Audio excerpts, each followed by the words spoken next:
and welcome to my channel. My name is Hermione for those of you who might be new here, and today I'm going to be showing you some DIY Christmas gifts / room decor. So it's a bit of both. It's a hybrid video. To be honest, I wanted an excuse to do DIY room decor, but I really wanted to do something Christmassy. So I've decided to make some room decor projects that I think you could gift to friends or family members, especially like best friends, sisters, that kind of thing. If you do like this video, don't forget to hit that like button. It makes me very happy. And also don't forget to subscribe, hit the button down below, and you can stay informed of all of my future videos. So with that being said, let's get into the video. First up is this DIY water marble photo frame, and it's just a different twist to a photo in a frame, plus it adds a nice pop of colour to the gift that you're giving.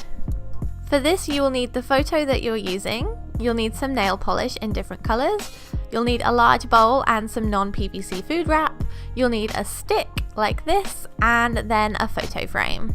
Start by taking the photo frame apart and cleaning the glass on the inside so there are no smudges.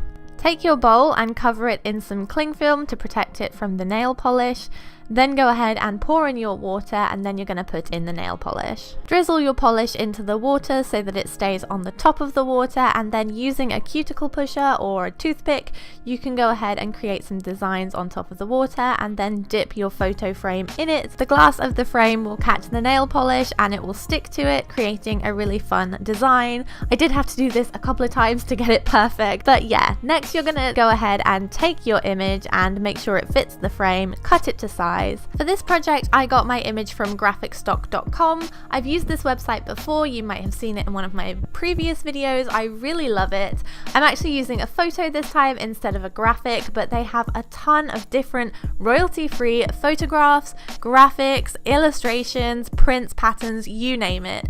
It's really great if you, like me, are a YouTuber or some kind of creator on the internet and you want to use copyright-free, royalty-free images so you won't get into any trouble. Graphicstock.com is a great resource for that. They have over 300,000 images to pick from, and they're actually currently offering 50% off, which is great if you're doing any holiday themed projects. So if you go to graphicstock.com/holidays, you can get that 50% off deal. It's such a great deal. Like I said, if you do create work online, then you don't have to worry about the images you're using.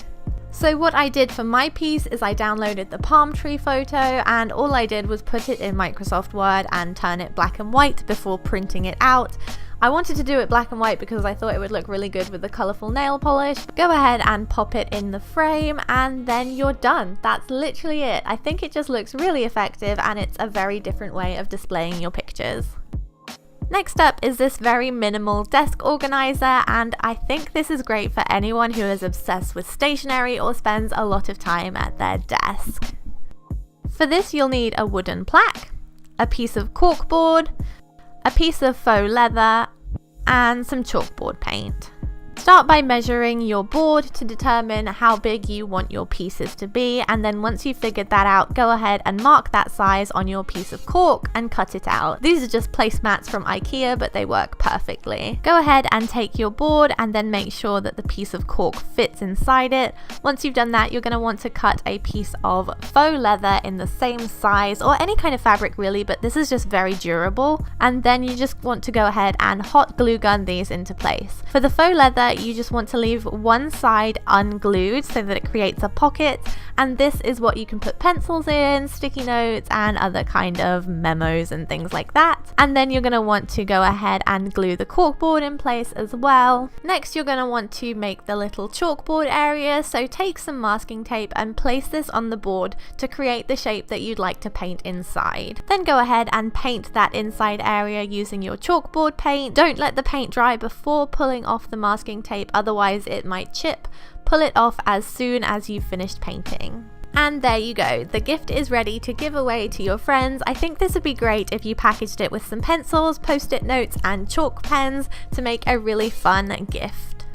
Next up is this very easy and simple DIY moon dream catcher, and I think this would make a great gift, or you know, you could keep it for yourself, but it looks a lot more complicated than it is, so let's get into it. You'll need a metal embroidery hoop and some scissors for this, and some paracord. I'm using this because it's really thick and durable, so start by tying a knot on the edge of the hoop and then using your glue gun to glue it into place. Then you're going to want to make a regular dream catcher, and this is super easy. All you do is create a loop, pass the top of it over the hoop, and then pull it underneath through the loop, if that makes any sense. Hopefully you can see what I'm doing, but these little knots stay in place really well. I created 8 of them to make the crescent moon shape and then glued that in place at the end. This helps it stay in place. And then what you're going to do is go back on yourself and do the exact same process again, just attaching the loops into the loops you've already created in the first round. Hopefully this makes sense, but you can see what I'm doing here. So once again, make your loop and then pass it underneath the previous loop.